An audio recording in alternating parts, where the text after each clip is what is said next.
Hello! Today we present to you the very first unreleased episode of our animated series Spitballs. The entire idea for this show originally came from us seeing animations that people had done over the years based on our various movie pitches and random rants. That's right, Jay. Now this episode is actually a very, very old idea that Rich Evans and I have been kicking around for years. Decades, actually. So we decided it would be the perfect first episode, and we turned it into a animated storyboard or an animatic or something. Yeah, it's more of a proof of concept. Shut up! It should be pointed out this is more of a proof of concept than a full episode. This was done before we started working with Wee Zachary, who animated the actual finished episodes.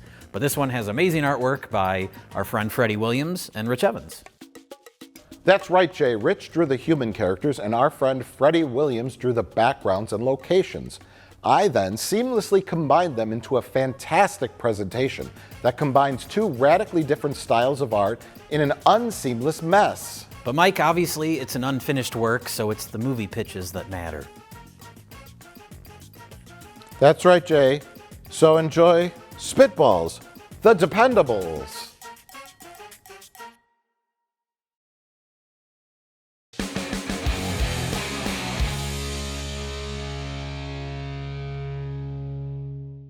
Yeah, so my agent called me back, and we've got a callback for a callback, which is pretty amazing. It's an unspeakable. Hello?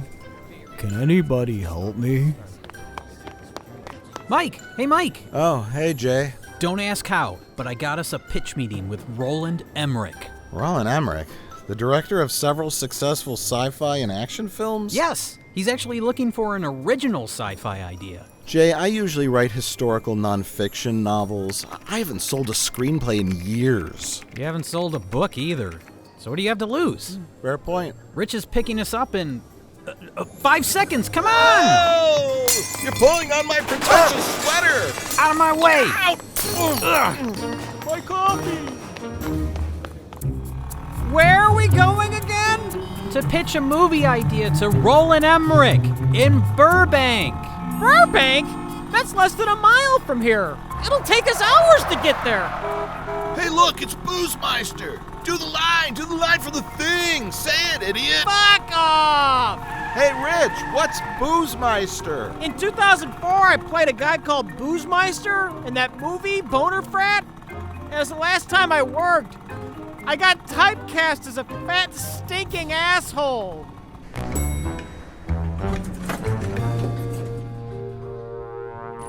Jay, you set up this meeting for a movie pitch, and we don't have a movie pitch. Mike, if an opportunity comes up, you gotta take it, even if you're not prepared. That's what my acting teacher told me. Or was that my manager at the coffee shop?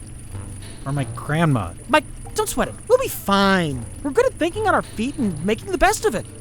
So says the guy who lives in a dumpster behind an adult bookstore.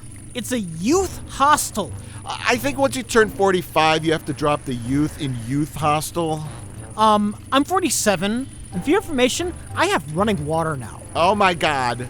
You think running water is turning a bottle upside down and opening it, don't you? Well, I mean, technically it is. I knew it! You idiot! No, it's water, it's running. Guys, Guys, come on, quit arguing. We've got to think. Thankfully, this is one of those new California elevators that run on wheatgrass juice, so we've got about 27 minutes before we get to Roland Emmerich's floor. Oh, is that why it's going so slow? Well, now let me explain to you why a water bottle turned upside down is perfectly legitimate running water. Wow, nice office. Very nice. Should we be here? Movie pitch, guys. Movie pitch. Just get him interested. Can we sit? My back is killing me from driving my fucking scooter around. Shh, if we sit, does that make us look lazy or disrespectful? You're overthinking it. Just, hi. Hi, I'm Rich Evans. You might remember me from my hit film, Boner Frat. It was a hit film 20 years ago. I'm the guy who fucked the cheeseburger and complained about the spicy mayo. Moonfall is my favorite movie. I don't know why everyone hated it. We'd like to tell you about our movie. Mike, do you want to tell them about our movie? Yeah, our movie that we've thought a lot about. Yeah, it's great. It's a sci-fi movie. Yeah. Oh, yeah. Space. Space. Sure, space. Aliens. Hospitals? Yeah. So we start off in a hospital. Like a baby hospital. Not a hospital for babies, but a hospital you go to when you're going to have a baby. I don't know what they call it. I'm sure it has a name. And we started on a room, and there's a bunch of babies being born or birthed. I don't know what the term is on that either. And so it's that room, where there's all the babies, and they're all in their little baby beds, and they're all lined up, and they got their names on them and everything. And the year is present day, and out of nowhere, a gigantic spaceship appears in the orbit of the Earth. Like giant spaceship? Giant. Everyone's investigating this spaceship, and it's just sitting there, and it doesn't move. And they're, what do we do? I don't know. It's just sitting there. And they eventually fire nuclear missiles at it, and it's protected by a shield. Failed attempts to communicate with it. The whole 9 yards. The whole 9 yards. Just sits there. It's like a fixture up there, like the moon. And everyone says, what's going on? Then people start realizing that no women on Earth are giving birth to babies anymore. No one's getting pregnant. So then scientists test the air and realize that there's some kind of new molecules in the air that are causing women to not conceive. And they've sprayed the Earth with a pesticide, essentially, which renders everyone infertile. The aliens move at a different rate in time. So the aliens, they've just been sitting up there for 70 years, but for them it's like a month. It's like a month. And they're just waiting. They're just literally waiting for the whole human race to die off so they can just waltz down and take over. And then they prematurely begin their invasion very, very slowly.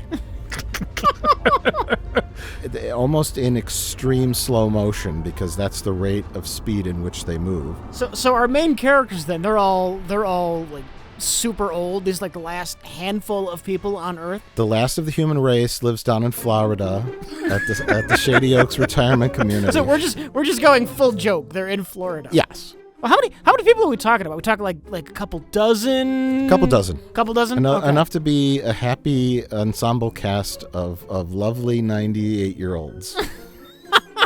And we'll get a couple of olds that are old, but we still need to apply... Hollywood old. Hollywood old, but yes, but enough to apply makeup. Well, you got to get some younger actors in there to bring in the younger demographic. So you got to cast TikTok celebrities and put them in old age makeup. We At least a few. You do the digital aging, I guess? That's true. You don't even need physical makeup anymore. No. Stop. It's 80 years in the future. We've got VR and holographic tech. So the old people interact with humanity has set up the most advanced nursing home in the galaxy.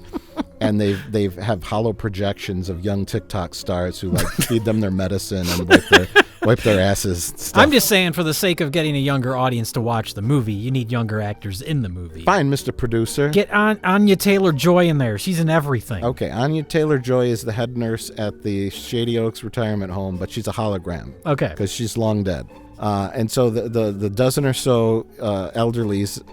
They in alien time they have an hour to live of aliens time, right? Yeah. In human time they have maybe a month. So the aliens are a little bit impatient and they start their invasion early. They start walking out of the saucer. Our elderly heroes, they go out to check on this because it's very strange to see these aliens walking in super slow motion coming out of the ship. So you have action scenes that are kind of flip-flopped, where you have an alien who's walking and seemingly out of nowhere, a 90-year-old runs up to him faster than the Flash and hits him with his walker and knocks him down.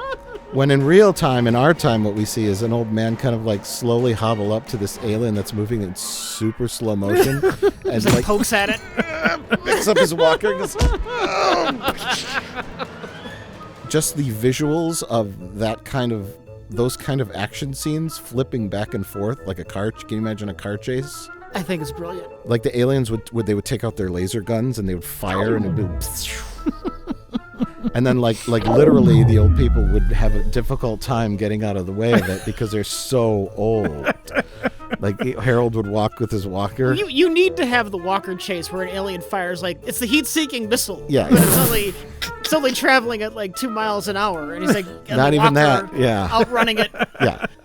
It's the action-packed like slow chase down the street. And then they have to figure out a way to thwart the alien invasion. But we also have to figure out a way to repopulate the Earth at the end, so we can have a happy ending. Ooh, this could get really ugly. They have to go aboard the alien spaceship and figure out a way to knock up a 97-year-old lady. I was gonna say maybe the alien spaceship has some sort of technology to like de-age people, so we don't have to watch elderlies have sex. Well, the alien spaceship blows up at the end, and that sends out like time waves. Ooh, that's good. Yeah, and that just naturally de-ages everyone a little, like 70 years. Anything we have to do to avoid an elderly orgy. The alien time will be the exciting part because the old people will be zipping and zapping and flying around and bombs will be going off. The aliens will be... I want a scene where, like you said, the heat-seeking missile's coming, but Harold, he's got to go in the pharmacy to get his prescription for his salve for his shingles, and he keeps looking over his shoulder. Acting up. The missile is literally on course to blow up the pharmacy, but he's got to get all the salve and all the blood pressure medication and everything all the old people need out of the pharmacy before it gets destroyed. And so the aliens are watching with like alien binoculars, and they see the missile, and then Harold goes in the store and cleans everything out in like 2 seconds, and then it blows up. Is there a way for them to weaponize their adult diapers? Yeah, of course there is. They set them on fire in a wheelchair and like launch the wheelchair at the aliens. Oh my god, the aliens have like spacesuits on, but the smell of the old people is like toxic to them. That's like something they didn't plan for. It's like War of the Worlds. Right. Yeah. Yes, exactly. Where the nitrogen oxygen atmosphere of Earth is fine, but when they get a whiff of old people, it's like poison to them, and then they like shrivel up and die. Their plan, once they realize there's some humans left, their plan is we got to get back aboard the spaceship.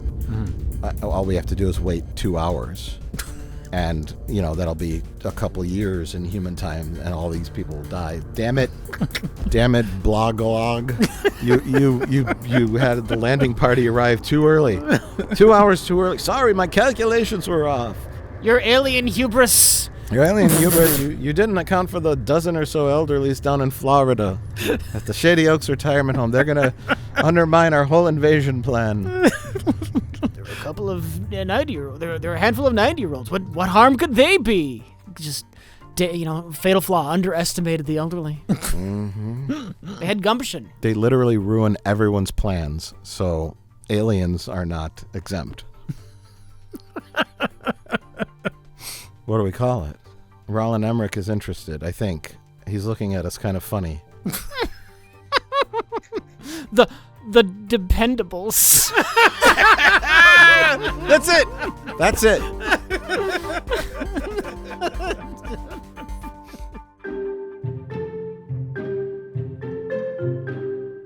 Uh-huh. Yes. Yes, I totally understand. Well, did he like the idea? He's decided to go with a soft reboot of The Day After Tomorrow called The Day After the Day After Tomorrow. So 3 days from now? No, I think they start production next month. Well, guys, that's Hollywood. A ton of studios passed on Star Wars when George Lucas shopped it around. Yeah, I'm sure someday Roland Emmerich will like one of our ideas. Oh no, they said we're banned for life. Not just from his office, but that entire building. What? Ow! My therapist is in that building. You live in a filthy alley, but you can somehow afford a therapist? Well, he's not really a therapist. It's a janitor I talk to while he's cleaning. Oh, right. Of course. No, I'm sorry, I'm lying. I talked to a cardboard cutout of the MyPillow guy. Does he talk back? You know what? Forget Roland Emmerich. We've got so many more great movie and TV show ideas to pitch. That's right, Rich. Hollywood has thousands of I mean movie producers to pitch ideas to. I think we're just getting started, guys. Let's have a toast to never giving up, despite our very clear lack of talent. I'll drink to that. Yeah, here, everybody. Have some of my homemade wheatgrass juice. Oh no, you've already drank a bunch of this, haven't you? Yeah. I drink it all the time. You shouldn't drink that at all. Oh, my God. Oh no. Oh. Oh, shit. Oh, God. Oh, no. Oh, this is a mistake. Oh. Oh, my God. Oh. Oh, it's not stopping. Why isn't it stopping? It should have stopped by now. Oh, God, it's still coming out of his pants. Oh, God. Why is he just sitting there? I don't know. I would run to the bathroom out of shame. My guru has explained to me that the world is my bathroom.